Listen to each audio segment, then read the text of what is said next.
Discern who God sent in your life, especially when you're dating.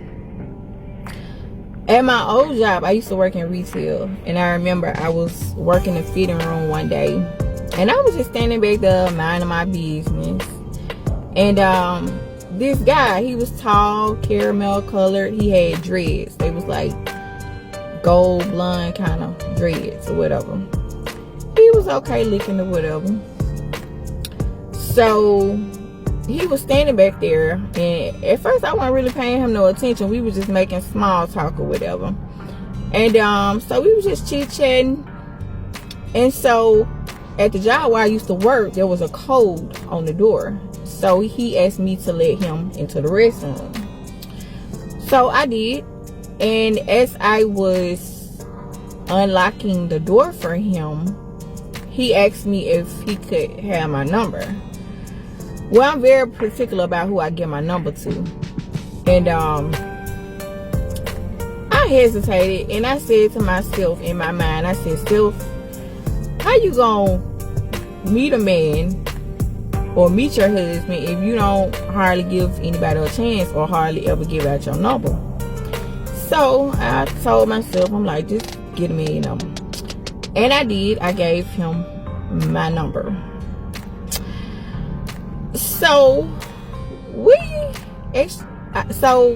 I gave him my number, whatever. So we talked. You know, I don't remember the timeline when he first called me, but at first he started off texting me.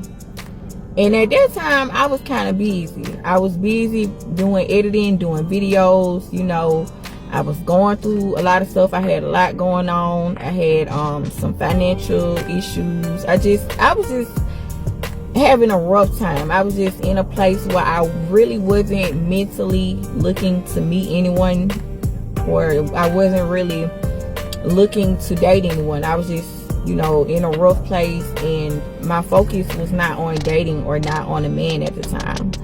But anywho, I ended up giving him my number or whatever. And so, and at first when he would reach out through text, I think he had tried to call me once or twice, and I didn't answer, or I didn't call him back. I might have been busy. I was just kind of down and out. Like, my spirit was down, and I just, you know. And so yeah, he just wasn't a priority when I first met him. And so he would text, you know, he wasn't like blowing me up or stalking me or nothing, but he was, you know, he was being consistent. I would say he was texting me. And so when we finally did talk, things started off kind of rough. Like, I wasn't really feeling him at first. It's like, I don't know about you. I wasn't really feeling him at first. I'm not gonna lie. And he wasn't really into me. But I think what he was doing now in hindsight, it seemed like he ended up wearing a mask, pretending to be who he thought I wanted him to be. Like, people are pretending out here, and I'm gonna get to that. So, you know, as we began to talk, because when I first met him, I'm not gonna lie, it's not that I wasn't just interested, but I was guarded also. I was guarded. And so you know, the more we began to text and the more we began to talk on the phone, we would FaceTime a lot. Now, he told me when I first met him, he said that he was living in Birmingham, but he said that he was about to move to Meridian, Mississippi, which is about 2 hours from Birmingham, Alabama.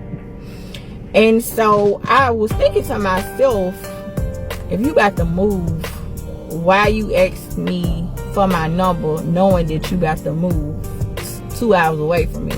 So that's what I thought. And so I did end up asking him that very same question. And so he was like, well, he ain't like you live in New York or LA or something, he said. So I gave him the benefit of the doubt. I'm like, okay, yeah, 2 hours is not that bad, because I had never dated anyone long distance before. And I know to some people this 2 hours is not long distance, but I'm gonna just say long distance, because if a person is not like local, then I consider that long distance. Anywho, so I I never dated anyone long distance, because it's like I barely trust people here, like, and they local, you around in surrounding areas, okay? So it's like, I know I'm not finna give you a chance and you 2 hours, 3-4 hours away from me. Like, no, we not doing it. That used to be my mindset. But anywho, I end up giving him a chance. Let's just say, the more we began to talk and converse and FaceTime and text, I ain't gonna lie, he started growing on me. He started growing on me. So we's about the same complexion. I would say he might be just a shade or two darker than me, if that. But I consider myself caramel complected. He was like a caramel complexion.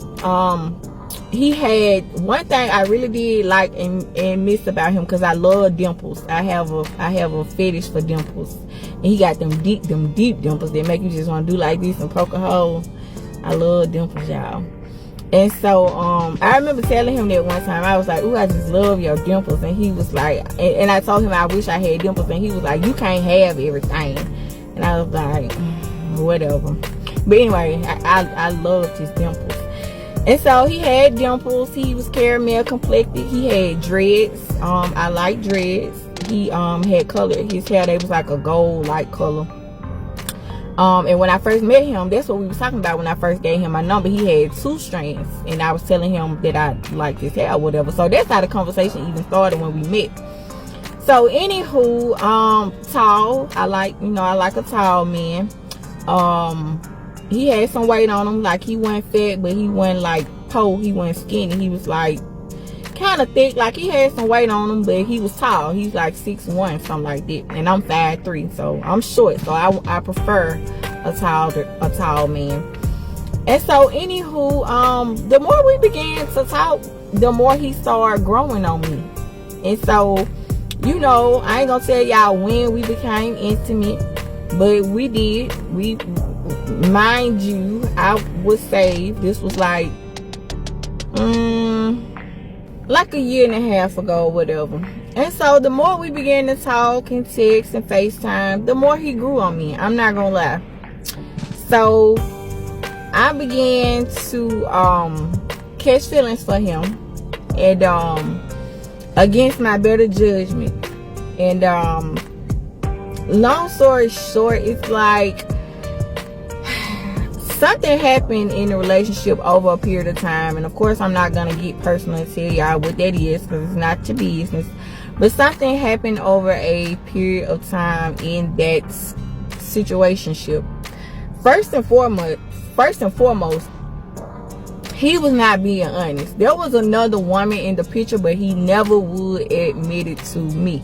Because when we first met, he was pursuing me. He was being consistent.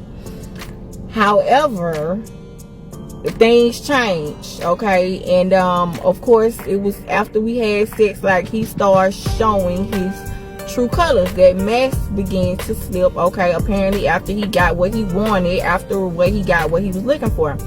Because my thing is, the same energy that you have when you pursuing me, when you trying to get to the Aquafina, you got to be consistent. I need that same consistency, that same persistency, okay, that same perseverance. And over time, things began to dwindle and change. Now, there was something that transpired within that relationship, even though we wasn't in a relationship, but I'm gonna just say relationship, situation, whatever. Something happened and things went left. And so my thing was, he was the type of man who never took accountability for his actions. He lacked accountability. This man, over a period of time, now we talked for 6 months on and off, but he lacked accountability. When I would tell him when he was being inconsistent, he never took ownership for his inconsistency. And inconsistency is a red flag. It's a number one telltale sign that a man has another woman. But he would not admit to me that he had someone else. And he was just inconsistent. He would breadcrumb me. He would do these disappearing acts. I would notice that I would only hear from him during certain times. It's like he would he would usually FaceTime me or call me or text me early in the mornings because he had to work early. Like, he would have to be to work, I think, like at 5:30 in the morning. And sometimes he would go to the gym before he would go to work. And he would, you know, FaceTime me while he was at the gym or whatever. Or he would FaceTime me on his way to work. But I noticed that when he would get off of work, I usually would never hear from him after he got off work. And when I would hear from him, it would just be random. You know, I guess he had to talk when whoever was not around. And so one thing I hate is when a person plays with my intelligence. It's like, I know you got somebody, so why you lying? Just go ahead and be honest. Like, come on now. But he never would admit it. So, you know, against my better judgment, I continued to deal with his toxic behavior for about 6 months on and off. I mean, it was a tumultuous situationship. It was just toxic. He was toxic. You know, when I would try to tell him how I felt, he was very dismissive. But then, you know, his other side to him was charming and nice and funny and laid back and down to earth and hard working. And he had a nice truck. And I can't say he had a nice house because I never been. Hint. You know, dressed nice. Seemed like he was a good dad. Seemed like he had been married twice. So he said, divorced twice. And he was 42 at the time when we met, and I was, I believe, 36. Yeah, I think 36. Yeah, 36, and he was 42. But he was just inconsistent. He had counseled on me a couple of times. One time at the last minute because I was supposed to go and meet him. And it's like, I ain't gonna lie to you. Like, we had a lot of chemistry. You know, the SEX was good. We was physically attracted to each other. He would always compliment me on my physical appearance. Like, he would always tell me how pretty I was and how thick I was, and you know what I'm saying? But it was just shallow. You know, he stayed on the outer appearance, the physical appearance. And of course you want excuse me, somebody to be attracted to you and to desire you. Of course you want that. But that's just icing. Like, are you really taking the time to get to know me? You know what I'm saying? But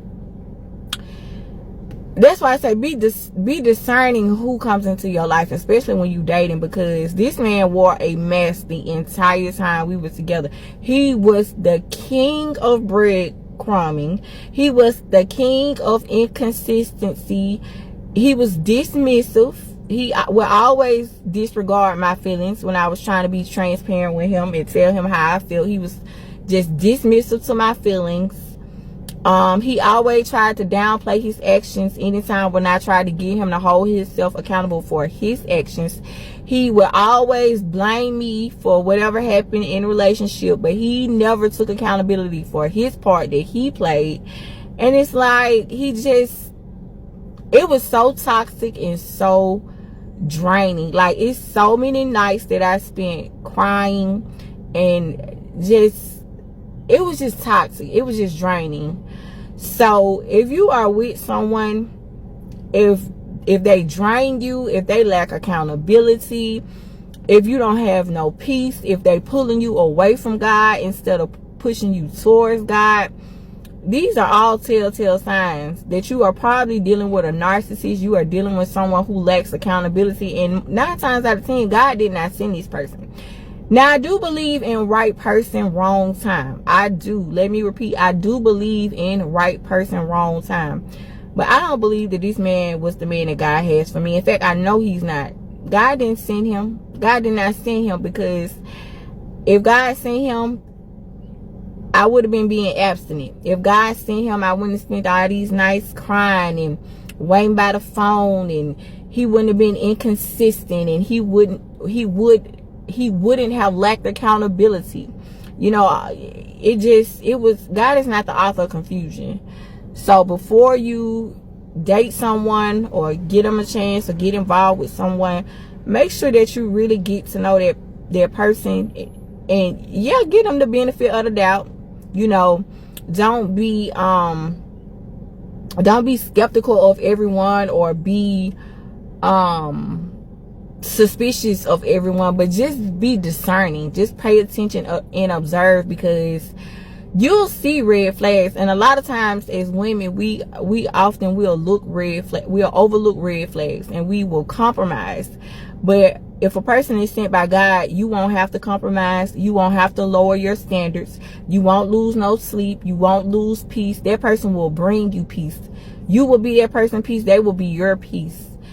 The energy that you exude, they will match your energy. They will match your intentions. They will match your efforts. So be discerning when you're getting to know someone, and find out what their intentions are, because everybody don't mean you no good. Find out what their motives are. What do they want? Why are they here? Do they just want you for how you look? Do they just want you because you got good sex? Like, discern why they are there. It'll save you a whole lot of heartache and pain in the end. Trust me. Peace.